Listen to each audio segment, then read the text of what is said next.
Hello, everyone. I'm Dr. Jacob Wilson, and today we're going to talk about a topic I actually haven't covered yet, which is reverse dieting. So we're going to talk about what is reverse dieting, why does it get implemented, is it the best method, and if it's not, what method should we use? So let's think about this for a second. A lot of people obviously will, almost all of us have dieted down to get leaner, right? So the question is, you've dieted down for months, you're going to get leaner, and you want to maintain that when you come back out of the diet, right? What is reverse dieting in general?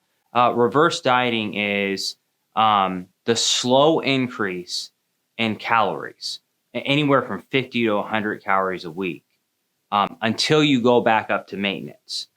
Okay, the theory is that if you've gone into a calorie deficit, if you raise your calories back up, you'll gain a bunch of weight and a bunch of fat. Okay, but reverse dieting says, hey, look, if I can just raise my calories 50 to 100 a week and slowly reintroduce calories, my metabolism will slowly come up. In other words, it will slowly come up and be repaired. So as you go 50 to 100 calories, the thought is like this: your body fat will stay the same, and you're not going to gain fat on 50 to 100 extra calories a week. And as those calories goes up, your metabolism slowly comes back up. So now you repair your metabolism, but you keep your body fat low. That's the theory. And hey, listen, actually sounds really cool. In theory, it sounds really good. So the number one claim, what's the number one claim on reverse dieting? Well, the number one claim is that it's going to repair a damaged metabolism. Who here has heard of metabolic damage? Most all of you, right? Metabolic damage is the thought is that somehow when you are dieting, that you've damaged your metabolism and you have to repair that damage. And reverse dieting is a way to repair that. Okay, think of it as a toolkit to repair that damage. What I'm going to tell you is, I'm going to talk about what really happens when you diet down, if it's damage or adaptation. Okay, so basically, think about this for a second. Okay, when we diet down, right? Say that you have an individual starts off at 250 pounds, and at the end of their diet, they're 200 pounds. Well, what do you think it's going to take more calories to maintain? A 250 pound person or a 200 pound person, right? So in other words, forget the diet. You're not dieting at all. You're carrying 250 pounds of mass. Now you're carrying 200 pounds of mass. What is going to require more calories to maintain? Okay, forget dieting. Well, the answer is straightforward, right? It's going to take more calories to sustain a larger body mass than a lower body mass. So that by virtue is not a damage of metabolism. It's just you have less tissue.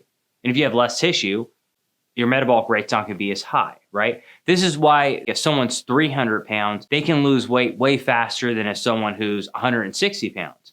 Because by virtue, the 300 pounder's got almost double the body mass as a 160 pounder, okay?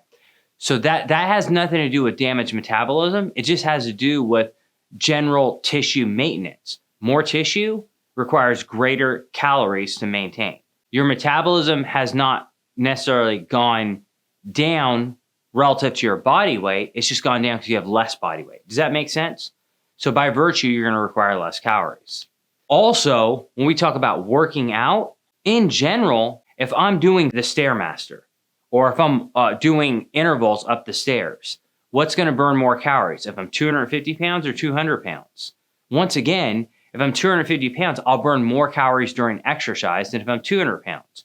So again, that's not metabolic damage. It's just normal tissue maintenance and tissue requirements. I have to carry 50 less pounds than I did previous to the diet. Say it's 20 less pounds. Listen, try this. Go on a walk and put on a 20-pound vest, okay? Just 20-pound vest and go for an hour walk. You'll start to feel that after 30 minutes, right? Even though it doesn't seem like a lot, it is a lot. So just carrying that body weight around is going to burn more calories than when you're post-diet. So that's not metabolic damage. That's not even metabolic adaptation. It's just you have less tissue requirements. That's number one. And that's one of the main reasons why our metabolism will be less. Now, the next thing to understand is when you lose body weight, your overall calorie expenditure will lower predictably because you have less mass. But there is an adaptation that does occur, okay? So what I'm doing is I'm showing you a study. I adapted this graph from Mueller. And basically what they ended up doing was they looked at what they call it as metabolic adaptation and calorie restriction. And what they basically ended up doing is, as opposed to calling it damage, you call it adaptation. So when I lower my body weight, again, say from 250 to 200, or from 220 to 200, or 200 to 180, predictably, proportional to that body mass, my metabolism will go down because I require less tissue requirements. However, what they've shown in studies is that when we're in a calorie deficit, that my metabolic rate goes down on average anywhere from 50 to 200 calories more than predicted. So this metabolic damage that you're talking about is really metabolic adaptation. And what ends up happening is that when I'm in a calorie deficit, I'm expending 50 to 200 calories less than is predicted. Now, first off, that's not a lot of calories, okay? But you need to understand a number of things we need to talk about. Number one, most of these are measured when you're in a deficit, okay? Now, when we're eating less calories, there's a lot of things that are happening. Number one, I have lower thermic effect of food. So, for example, every time you eat, you might expend 5% to 30% of the calories of the food that you ate just on burning that food up. So if I'm eating less calories, that's going to explain some of that metabolic adaptation, right? But let's assume that you've adapted. What happens when we refeed? When we go from a deficit up to maintenance, our calories return to the predicted amount that they would be at. So in other words, what this study is showing is that, like, if we refeed, if we go back up to maintenance, we make up that difference. So that 50 to 200 calories will pretty much erase itself once I get back up to maintenance calories. So that kind of washes out the whole metabolic damage thing. Let's go back to reverse dieting, okay? And I want to explain something to you. Typically, new maintenance calories are somewhere in between what they were previously when you were at a heavier weight and what they are now. And you can actually you can do your age predicted calorie needs by using a calorie calculator. That's pretty simple. And you can just follow that.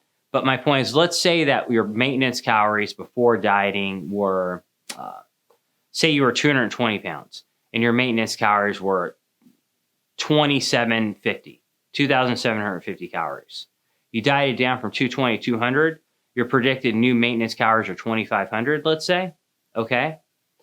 And what reverse dieting will do is maybe it might take you over 7 weeks' time, okay? And or sometimes they'll reverse diet for 12 weeks, 15 weeks. And what they might do is something like, for example, let's say that your diet was, let's say, 1,800 calories. You now need to get up to 2,600 calories. Give an example. Maybe you add 100 calories a week until you get there, okay? Now, that's reverse dieting. So is that going to do anything better for you? Because the theory is that by slowly reintroducing calories, you're going to slowly, every week, raise your metabolism. I'm going to tell you two major problems with this theory, okay? Is that if indeed damage occurs, which I don't think it does, we're going to call adaptation. If indeed adaptation occurs, and in crazy studies like maybe The Biggest Loser, you can see that metabolism could lower as much as 500 calories, but on average it's 50 to 200. If that is damage, and I'm not going to say it's damage, I think it's adaptation. When does it occur? It occurs when you're in a calorie deficit. The longer you're in a calorie deficit, the greater the damage. But again, I think the real term is adaptation. So what they're saying to do in a reverse diet is your old maintenance calories were 3,000. Your new maintenance calories might be 2750, for example. So let's say you're in a deficit, you're adapting. Now the reverse diet, say you're reverse dieting for 10 weeks and you're below maintenance all 10 of those weeks. Guess what? You're still in a deficit all 10 of those weeks. So yeah, no, you know what? Like no shit, you're going to stay leaner or even get more leaner because you're still in a deficit for 10 weeks. You just prolonged your deficit in your diet for 10 more weeks. Of course, you're going to stay leaner or get leaner because you're just dieting, but you're dieting less severe. And if damage or adaptation occurs, it occurs when you're in a deficit. You've just extended that deficit for 10 weeks. So if you're scared of damage or you're scared of adaptation, you're just prolonging your misery, okay? And so adaptation doesn't stop until you get back up to maintenance calories. Make sense? The other problem with it is this theory of, if I reintroduce 50 to 100 calories, my metabolism slowly increases. They've done studies where they've overfed people thousands of calories, and their metabolism only goes up 50 to 100 calories. So when you overfeed by 1,000 calories, 2,000 calories, your metabolism only raises 50 to 100 calories anyway. And guess what? When you go back to maintenance, within 24 hours, you've gone back to baseline. So I overfeed thousands of calories, and they've done that in studies, and then I stop within a day, I'm back down to maintenance. So this theory of slowly raising your metabolism by 50 to 100 calories while still in a deficit, there's no way that's going to come close to matching overfeeding by thousands of calories. So once again, it's another strike to reverse dieting. It's just, listen, guys, sometimes there's a good saying, what is logical is not always physiological.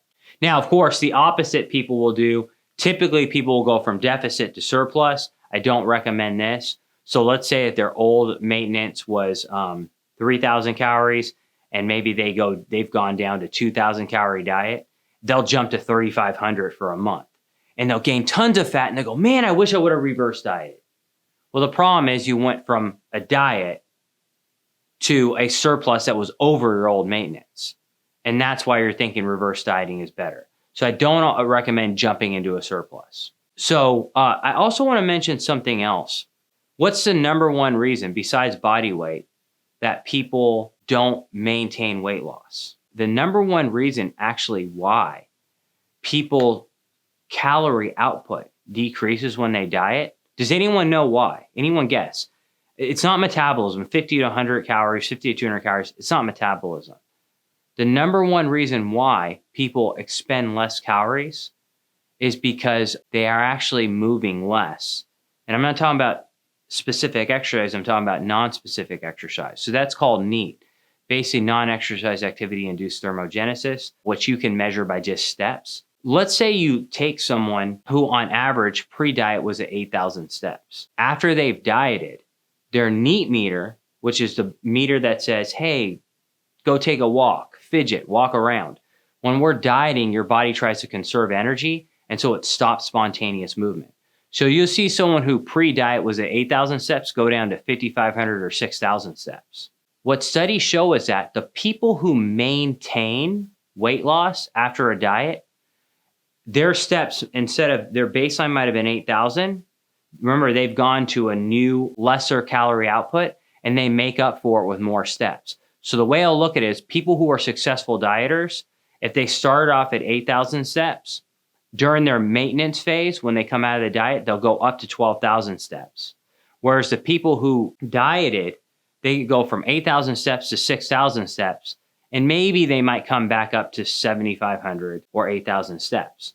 The successful dieters will adapt by increasing their non-exercise activity, like getting steps, like cleaning the house, like parking further away.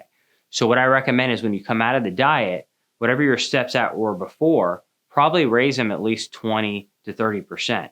So again, if you were at 8,000 steps before, when you come out, you should probably be at 12,000 steps a day. That will make up for the difference in lost body weight. And that I think is really important. Like for me, for example, obesity does run in my family, right? So in reality, like my metabolic rate's actually not naturally as high. And so I make up for it with steps. And I think that people who have, quote, lower metabolisms can make up for it with NEAT, non-exercise activity-induced thermogenesis, which you can track by steps. You get more 10,000 steps a day. If you tend to not be lean, you probably should get at least 12 to 15,000 steps a day. Whereas a lean person, like for example, my good friend, Dr. Ryan Lowry, he might get 6,000 steps, but he's naturally lean. And he exercises, but he exercises in short, hard bursts. Whereas someone like me, I tend to have more body fat. I can't do that. I've got to be at 12 to 15 to really sustain lower body fat. So the real question is, how do I come out of a diet? And here's the answer. Number one, calculate your new maintenance. It's probably in between your old maintenance and where you diet it, but you can use a calorie calculator to base on your body weight and start there. But generally speaking, it's a little less than your old maintenance was. So if your old maintenance was like 3,000 calories, it might be 2,750 now. 2, week 1, raise your calories on maintenance by 50%. So let's just say that you were originally 3,000, or say that you were 2,750 to start. You diet it down to 2,000, and your new maintenance is 2,500. Week 1, go up 250 calories. Now you're at 2,250. Week 2, go up another 250 calories. And so a lot of you will say, why not just jump to maintenance right away? Because there's a freak factor. In other words, like when you actually start taking in more calories, you'll store more carbohydrates in your muscles. And that for every gram of carb you store, you gain 2.2 grams of water. You'll freak out and go, oh my God, I'm gaining weight. So do it. That's the only reason why I'm saying do it over 2 weeks' time. So by week 2, you should be back up to maintenance. Make sure your steps are higher. If your steps were 8,000 before, raise them up to 12,000. And again, focus on NEAT, clean the house, park further away. The last thing I'm going to say is how you reintroduce calories counts. So again, there's a famous Antonio study we've talked about a lot. He published this in 2014. He had one group consume 1.8 grams per kilogram of body weight of protein. He had another group consume 4.4 grams of protein per kilogram of body weight. That is 2 grams per pound of body weight. The group that consumed 2 grams per pound of body weight of protein increased their calories by about 25%. Now, I'm willing to bet that when you go from dieting to maintenance, you're probably going to increase your calories by as much as 25%. And what he found was that even though they increased their calories by 25% on the higher protein diet, they didn't gain any body fat. In fact, on average, they lost minus 0.2 pounds of fat. So the reason why is because protein is a very thermically active food. Protein builds muscle, and for every calorie of protein that you eat, about 30% of the calories are burned just by the thermic effect of food. So it takes time to process them. They're energetically demanding. They stimulate protein synthesis. It'll also help you regain your muscle mass quicker. So I would recommend first reintroducing your calories by protein and, on the diet, and you might actually get leaner. And maybe after a month or 2, you can go ahead and get your normal macros back to where they were at. Okay. So guys, thank you so much. I hope you enjoyed this lecture and talk on reverse dieting. If you do have questions, post them below. We'll be happy to answer them. If you like this video, best thing you do for your channel is like, subscribe, and share. Thank you so much. See you next time.